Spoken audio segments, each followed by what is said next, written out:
So we see it actually coming up and queuing. Equester starts with his warrior, and TerriEN is actually starting with his warlock. So this is a zoo, correct? I believe it is a zoo. We haven't seen anything but zoos so far. Again, we weren't able to secure the deck lists here, and I believe it's better not to secure the deck lists on stream. It really is. We don't know what to give away. We don't know what's in the decks. I prefer a little bit more this way than having the deck lists in front of us. So we do see a patron warrior, and not a bad opening. Seeing an armor smith being able to get something out there, and it is in fact a zoo. Should be pulling up here in just a second for TerriEN. Restart the TerriEN client. And so far, okay, and the warrior is in fact a patron warrior. And like we hit on earlier, patron warrior right now is one of the strongest decks out there. But it's a matter of, do you know how to get it? Do you know how to wait for the combo? Do you have the patience to wait for the combo? Do you have the ability to set it up so you can get the draws you need to activate the combo? It's just a matter of how you go about things. And as we see now, he does in fact get rid of the Voidwalker, and then he drops down a second Voidwalker and a Nerubian Egg. So TerriEN is coming on strong with the aggression from his zoo deck. He really is, and you really just have two options at this point. You want to take out the other Voidwalker, but it's rough. The reason, personally, I would have pointed out the Fiery War Axe on turn 1 for this first Voidwalker is it stops them from getting the Juggler out turn 2. They play the other Voidwalker and play Mana Inefficient on turn 2, and you're able to take out the second Voidwalker, and then the Juggler is able to come out. So you're not able to see two targets being able to get set up and attack with an Argus the following turn. So we see the Armor Smith being dealt with instantly, and right here, now a scary position for the Warrior. And again, Patron very favored in this matchup, but a lot of it depends on how much aggression the Zoo player is able to put on as quickly as they can.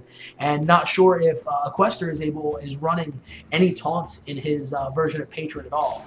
So we're seeing the Execute come down right here for the on the Knife Juggler. Very smart, and that's not really a win condition in this matchup. You don't normally need Frothing Berserker, so I like going ahead and playing this, making him stop putting damage into your face. You have already your Warsong Patron combo, which just wrecks the opponent in this matchup. If you can wait until turn 8 and keep the coin, you have a Whirlwind as well. So another Patron. Now, you could even, next turn, probably saving the coin, probably Battle Rage to cycle and armor up this turn. Next turn, you can go ahead and Patron Whirlwind, clear some of their board, get yourself 2 Patrons out there. And as we can see, we see a Silence and a Void Caller in the hand of TerriEN right now. We'll be able to deal with the 2 Patrons, but again, slows down gameplay enough. And he goes ahead and uses the coin now to go ahead and get the Whirlwind, decides not to Battle Rage for 1. I guess you're in a little bit better situation right now because he doesn't have the opportunity to drop anymore. He has to basically sack what's on board to kill the Patrons and then begin to... see, he's going to kill the one, he's going to implosion the other, which is going to stop anything else from being dropped. And at this point, for Equester, you're not under 4, 5, 6. So skipping this turn, you're only looking at going down to 13 without a bunch of buffs. So cycling for Battle Rage, I do like. Again, I believe that would have been a little bit better last turn. Playing the Acolyte, that's good. Now, if there is a buff, say an Abusive Sergeant or whatnot, we see the Bane of Doom coming out. The Snap Silence, which I believe is the absolute perfect play. Going ahead, sacrificing one of the Imps.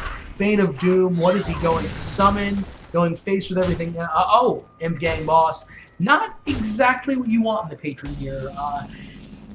Next turn, Tang will be able to clear the board. He can even use one of the Patrons right now, along with the Gnomish Inventor, because he already has used one of his Patrons. So he used the War Song and clear something with his, with the Gnomish, which he chooses not to do. He chooses to keep both War Songs. So, all right. But he does draw into a Defender, which, although is still going to be able to allow him to duplicate his his Grim Patrons. It's also going to, well, now he can't duplicate it because he put on them. So now he's stopping all of the momentum of the combo from Equester. From Equester yeah. has absolutely zero As well chance. as in his hand is Mal'Ganis, which when that Void Caller goes down, Mal'Ganis is coming out. It can come out next turn regardless. We see he has no way to deal with the Void Caller as it is. This is going to be game.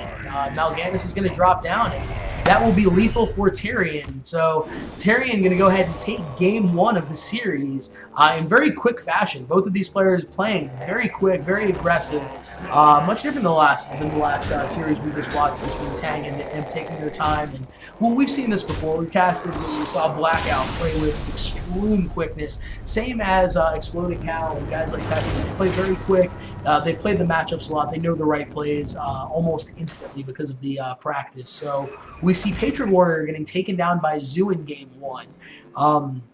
That leaves, I believe you said TerriEN also now has Hunter and Druid left. Indeed. And Hunter is most, again, personally I'd rather play Druid into Patron than Hunter. So I'd probably queue up Druid, thinking most of the time people are going to pick the same deck. So Equester, again, going to queue up the same deck, going to queue up the Patron Warrior, and TerriEN going with the Hunter there. I guess he believes Hunter, his Hunter has a little better chance. It must be the mid-range version. So everything getting thrown back for Equester, and let's see, Eaglehorn Bow being kept for TerriEN, everything else getting thrown back, and TerriEN working with a wonderful curve, having a Web Spinner and a Haunted Creeper and the Eaglehorn Bow or Kill Command into Coin Lotheb on turn 4 if he chooses to. So if he's able to again, as we see,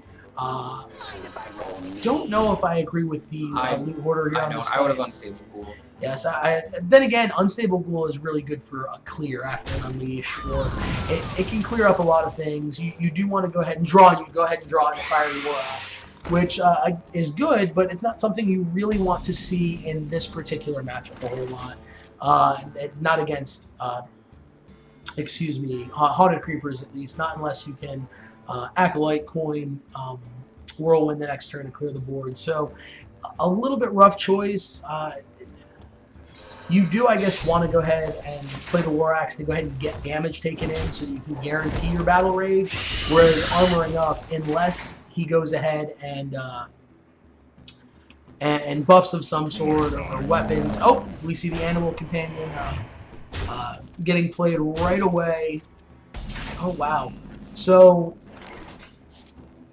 all right, here's a good place to play the Unstable Ghoul. We do see the Eaglehorn Bow in the hand of TerriEN. He can even coin Hero Power if he wants, because the next turn he has Lotheb going into... I'm sorry. Yes, the next turn, I'm sorry, he would have Lotheb going into... Oh, so he's going to... All right, there we go. I was wondering why you would go ahead and play the quick shot there and not lose your any potential for burst damage. He's going to coin out the Juggler. A little bit more efficient, better than Hero Power, and he can go Lotheb into Savannah High Main next turn. Yeah, and we're looking at it, staring at an Execute sitting in Quester's hands, and the Execute's most likely going to come down on that 4/3 taunt. And he does draw into Armor Smith. I know you and I kind of disagree about the relevancy of Armor Smith in this, but I think Armor Smith is very good against Hunter. It is. It is very good against Hunter. The only issue I've had with Armor Smith personally in Patron Warrior is a lot of times you'll play it on curve. You'll play it on turn 2, or you'll play it on turn 4, it and Hero Power, for instance, if you get the Fiery War Axe on turn 2. So, oh wow, a beautiful draw right there, because you can Unstable Ghoul Armor Smith, or you can just go ahead and push not much, but 3 damage in the face and get a discount on what's in your hand. No combo pieces, but still you get a cheaper Grom, cheaper Acolyte, or sorry, not Acolyte, cheaper Armor Smith, cheaper Unstable Ghoul is good. But I digress back to Armor Smith. Often I found myself only gaining a 1 to 2 armor with Armor Smith, or getting silence, which I guess it's better to have it silenced than an Acolyte, or a Berserker. Frothing is good in this matchup, but oh wow, very efficient way to clear the board here for TerriEN. TerriEN looking in very good position. Let's see, we can see a Grom come down, I don't believe we will. I believe Death Spite into Armor Smith and Unstable Duel, or just Armor Smith and Hero Power. Hero Power is good by itself. It is better to get the Armor Smith and the Unstable Duel out at the same time. But back to Armor Smith. I prefer to play Shield Block. It guarantees you 5 armor, and it guarantees you a cycle instantly. And is only 1 more mana than Armor Smith. So personally, that is the that is my choice. Now, if all I'm playing is Hunter and say Aggro Pally, I could cut something else to get 1 or 2 Armor Smiths in there, but I'm not cutting the Shield Blocks to be able to do it. And a very tough position here for Equester, staring at the Savannah High main, having to tank the 6 damage to be able to do so. But you do damage everything on your board. You draw 3 cards. You can still go ahead and play your other Death Spite if you wish after the battle rage, or you can just go ahead and armor up. So, you can battle rage again, basically completely fill your hand, and then play Frothing Berserker. Looks. Oh wow, Patron. Go to pay. Still no War Song, which is something you do want to see. So goes ahead, does draw the Armor Smith as well. Now, at this point, you may want to go ahead and play the Acolyte. It's more mana efficient, but the Armor Smith is going to give you the most amount of armor. So turns like this is where Armor Smiths are very good. We've already seen one silence. Yes. Double Armor Smith, very good. Seeing one of them silenced, you only see the other Houndmastered, so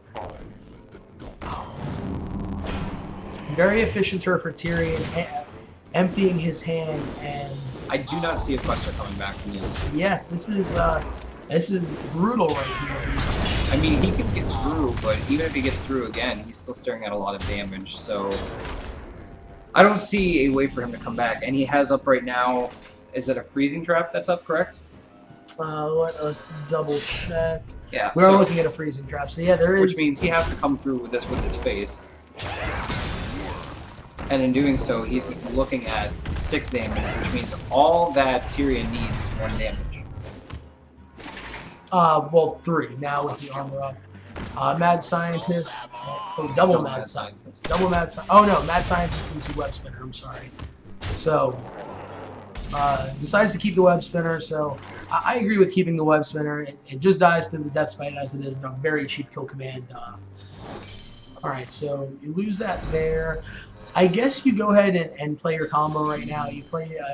You're able to. It's rough because one simple. Another Freezing Trap ends the game.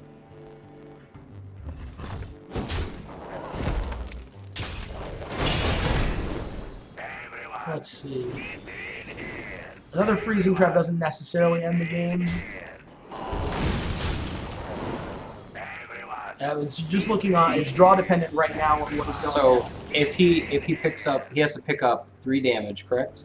He does, and it's a Snake Trap that's alive right now. And Equester does not attack for fear of Explosive Trap. Unleash the Hounds ends the game. It does. Unleash the Hounds for the win. TerriEN takes a 2-0 lead very quick in the series. And Equester down 0-2. We saw this last match with Tang. Tang going down 0-2 and then coming back. Will you believe we can see Equester do the same? Patron Warrior, what many believe is the strongest deck, going 0-2 to a Hunter, which is normally heavily favored against, and a Zoo, which is normally heavily favored against. So TerriEN coming out with Druid. Again, many people believe Patron is very favored in that matchup, but if Druid is able to get their Innervates and Wild Growths and get things on the board before you can Death Spite into Patron, Inner Range, Whirlwind effect, until you can load up that board, as long as they have minions to clear it, the Druid sits in very good position. We see Mage going into Druid, so we see a little bit different, assuming it's not going to be Freeze Mage, I'm assuming it is here going to be Mech Mage, which we're seeing. So Mech Mage, very favored against Druid, very difficult for any type of Druid to deal with the extremely quick opening that most Mech Mages have. And we see a great Cogmaster opening. We see Mech Warper looking for something to go with Mech Warper and Coin, hopefully next turn. Maybe, maybe an Annoyatron or something like that. Annoyatron's so good to get out with Mech Warper on turn 2. What would you say? I would agree with that. And when you said how I feel about the series, I feel like TerriEN has the upper hand.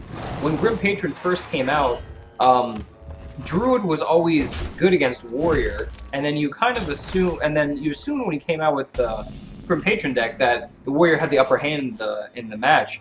And I don't think that there's really an upper hand now. It's just based on who plays it better. Looking at it now, you save your swipes for your Berserkers, you save your Wraths for your Grim Patrons, and Druid never really has a board to build the Patrons off of anyway. So as long as you have that mindset going into it, exactly, you know how to attack the matchup, then I think the Druid can outlast the Patron. And just doing that, I feel like the Druid has the upper hand. Especially as we can see, this particular druid that TerriEN is running is the taunty druid. So the taunt druid, very difficult for Patron to win. TerriEN looking in a very good position to take the match. Although Equester does look like he's not going to go down without a fight. Going to start getting some taunt down, but as we can see, a fireball can just come down right now, coin, snow chugger, and keep all of your threats on your board. Keep everything on the board, push through another 6 damage right now, and have a board full of minions that Druid just cannot deal with. So one of the things that you always did when you're playing against Mech Mage is getting rid of the Mech Warpers because they are your eminent threat. So what I would have done differently is I would have kept up the Tinker at full health, and I would have fireballed him down. That way you make him choice. Do you want to leave my 4/4 on the board if you swipe it down, or do you want to leave my Mech Warper on the board after you swipe it down? Yes, I completely agree with that. Fireballing, I believe there was definitely the correct play. You now lost 2 minions instead of 1, and you're still a turn away from, you could coin Boom, but I'd much rather wait until 7 where you can play Antonidas, Coin, Rusty Horn, and you then just get 2 fireballs in addition to the 1 fireball you already have. Choosing to develop the secret over a Mad Scientist. Yeah. Yes, it's more mana efficient, but against a Druid, wouldn't you rather have the other minion out there? Especially because against Druid, the only way you're going to sustain this match is if you kill them before they get into everything that they want to get into. So bursting them down right away with a bunch of minion presence on the board, it would have been better for Mad Scientist. Yes, could he have killed it, and potentially if you only ran 1 secret, you wouldn't get the proc off it, yes. But at the same time, you're forcing him to get rid of things, and you're forcing him to deal with a smaller minion and using his removal on smaller minions, rather than your bigger minions that you have coming out. Oh wow, and very scary right here for Equester goes ahead and takes the dominant position, does not save the coin for an Antonidas proc, instead decides to go with coining out Boom, which again, very good, very powerful move. Dr. Boom's never a bad play. Goes ahead for the swipe, gets Boombots both go face for a total of 4. Wrath going to go ahead and finish off Dr. Boom, leaving just the Keeper of the Grove on the board for Equester. And Equester, how close are we to lethal? Alright, looks like we're pushing for lethal next turn. I probably would have played the Noyotron over the Mad Scientist. Just because it's hard for the Druid to push through it. Again, doesn't seem like much, but he's able to push for 2 damage right there. So Fireball, 4 is able to push through. Alright, giving himself the most dominant board he can, and setting up lethal for next turn, which as of right now, engaging TC-130 mental dislocator. Alright, get the mirror entity proc. I like it because what he did set up, he doesn't even need to get through to set up for lethal. Because right now, Antonidas is coming down with that taunt, with the taunt spare part, and in doing so, he's granted at least 7 damage next turn. Given that, again, with the taunt, that TerriEN can't push through with combo. TerriEN is sitting at combo range right now. So he's, Mad Scientist being brought down again. Probably no. Look at that synergy. There's probably no more secrets in the deck here, but I'm assuming we're going to see the taunt on the Antonidas. You want to go ahead and make it as hard as possible for the Druid to push through if he does have combo. Let's see. And he does, in fact, just concede. Yep, and TerriEN has a 2-1 lead. Equester not going down without a fight, gets himself a win. moving in here to game 4. It is 1 game for Equester and 2 for TerriEN. So we're going in here to game 4 and queuing up already. Players playing extremely fast. Mage getting a win against the Druid. Do you believe he's going to come with the Rogue here and see a little bit more of the deck before he takes Patron? So I think that's a great idea. Absolutely. He's already seen the Patron deck, at least have full knowledge versus full knowledge. Yes, very, very true. 2 games to get the Patron. Again, this game can go back and forth as well. If you don't get your saps to deal with innervated items or excuse me, wild growth items. We do see the Acidic Swamp Ooze in hand for TerriEN. Beautiful tech card. I absolutely love seeing it for many of the matchups that we're seeing right now. It's great against Patron. It's great against Rogue. So going to fix the... and I do apologize about that. We're fixing the Druid Spectate issue that seems to be ever so dominant today. But that's what you get when Druid's a great class, and then everybody wants to run it in the tournament. So right now we see the Rogue on turn 2. I'm probably just going to equip the weapon and pass here. Again, this is a pretty slow matchup, slow developing matchup. They're both kind of reactive classes at the first half of the game. So we're just waiting on somebody to take some initiative here. Do see a turn 2 Wild Growth from TerriEN, putting him into better with a very clunky hand that he has right now, but a clunky Druid hand can easily turn into a good Druid hand. Absolutely. You have a great draw after great draw, or great drop after great drop right now for the Druid player. You can go ahead and silence the card draw and the spell power from... oh, he decides to kill it instead, going ahead and giving the Rogue player the card draw. Yes, you don't really want to leave anything on the board, but that's scary as it is. So TerriEN looking at his options, clicking between his cards, looking most likely at Coin Sylvanas probably coming out next turn. Looks like he's hovering over Coin, ready to drop. Yep, Coin Sylvanas coming out right away for TerriEN. Knows exactly what he wants to do and does it instantly. Next turn, you're looking at Senjin Hero Power, or if we do happen to see a beefed up weapon with a Tinker's Oil. And a great board clear here on both ends. Him bringing out his Sylvanas forced him to sack his entire board, which is good. So probably just attack and then a weapon re-equip, and then pass it over to the Druid. And Druid's able to develop a Senjin at this point, and Hero... Ooh, is he going to go ahead and deal with the weapon? I don't know if I would have done that. I personally prefer when you have it and it's just a 2 mana. For 2 mana, that's one of the reasons you use Ooze instead of Heresy, so that you can be more efficient when you want to use it. You can use it later on in the matchup when they have a Tinker's Oil or a Deadly Poison. Yes, when they have some type of value into it, when they have a card put in and not just a hero Or at least when you have a board preventing them from building whatever they have. I'm fine with getting rid of a 1-2 dagger, but if that 1-2 dagger is looking at a board where they could easily just Deadly Poison Blade Flurry, then sure, get rid of it, force them to re-equip. Maybe they won't have the crystals to do everything they need to do to clear your board, but you didn't even have a board that you needed to defend right there. And they're playing so fast that we've actually gone through 2 turns since we had a conversation about this. So right now he is clearing over this Druid of the Claw by with his Eviscerate and SI This guy's toast. Yes, going ahead and developing the board even further. Violet Teacher is something very difficult for Druid to deal with, unless you see a spell power swipe. And we're just going to go ahead and see card draw here for TerriEN. Goes ahead and puts in Ancient of Lore, draws 2 cards. We see finally draws his Emperor Thorson, Lotheb, and Sludge Belcher. So Phantom Knives coming down again. And one of the things we did discuss, but we didn't talk too much about it, which is probably prevalent as to why they're playing so fast. These 2 players are friends. They know each other very, very well. So they probably know each other's moves, exactly what cards are in each other's decks. So that right there plays an upper hand in how you approach a matchup. Yes, we see double Blade Flurry, double Sprint in hand for Equester. Very clunky. You're able to get some card draw, but not now. Not that we've seen Lotheb come down. You can answer with your own Lotheb, but it's very rough. You can take out the Taz Dingo with what's on board. Most likely they're going to leave your Lotheb and take the efficient clear on the Violet Teacher, which you've already gotten enough value out of. And then you're looking into Sprint next turn. Most likely the 6 mana Sprint, 4 mana, giving you a little bit more to do if you do draw Piloted Shredder or whatnot. So we see a Kel'Thuzad drawn here for the Druid player. Drop down. And that now turns into an even better value for you.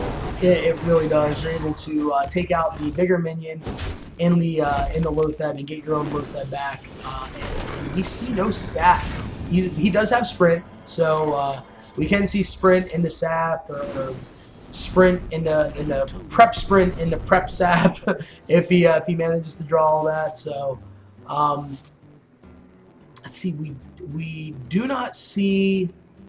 All right, we see the shivs. We at least can get dealt with the Kel'Thuzad, but this is a lot of damage. Rogues have a limited amount of damage. They can't go on forever, the way most decks are able to sustain damage. So having to put a shiv and an eviscerate and sacking your grill in, it's not a very good feeling for the player. You're needing that sap soon because we're going to start seeing the bigger minions coming down as TerriEN draws them, and TerriEN going to look into clearing the board, pushing for damage, getting the win here.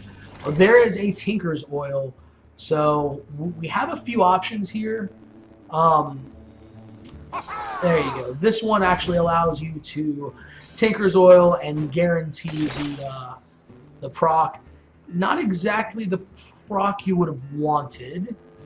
See, but this isn't bad, because you can still go ahead and sack in. And then you can SI agents. SI agent. Oh, you can sack that, actually. I believe that. Actually, probably would have been better to use the SI agent.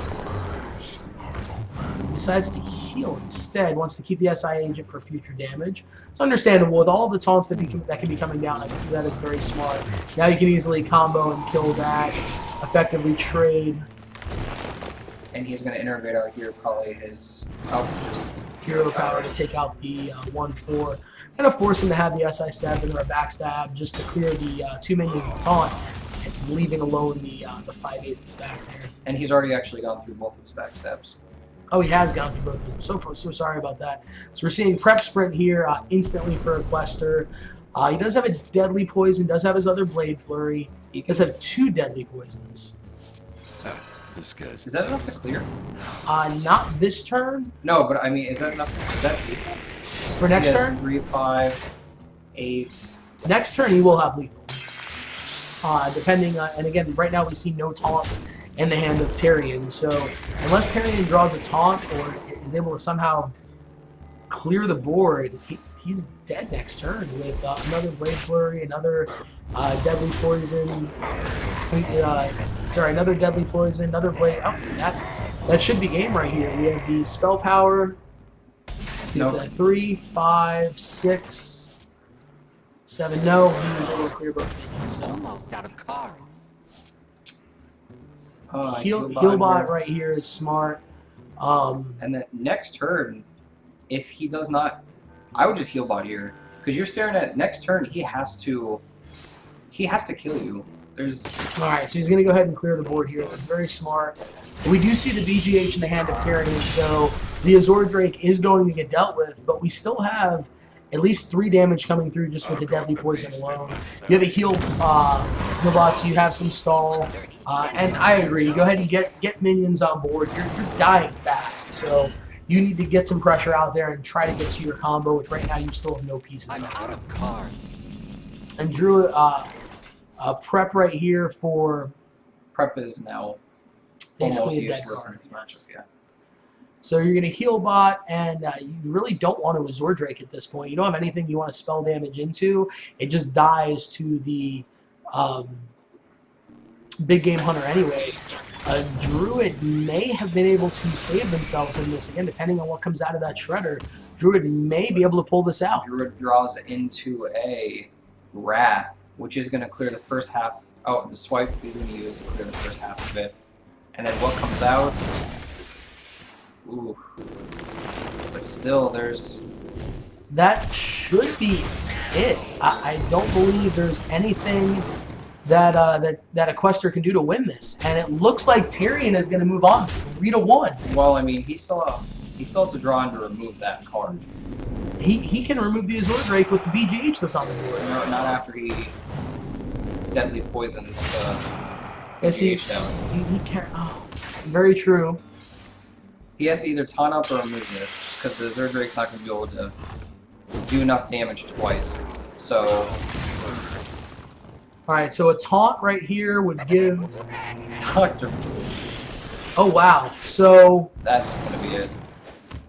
that should be... That is it. Because 7. he has 7 damage, he has 9 health, and he's going to kill him next turn. Even if he doesn't kill him, he's going to run both of his Yes. butts. As I said, that's it for Equester. Completely done. TerriEN going to take this match 3 games to 2, finally getting the win with his Druid. Or 3 games to 1, I'm sorry. Equester just getting the win with his main.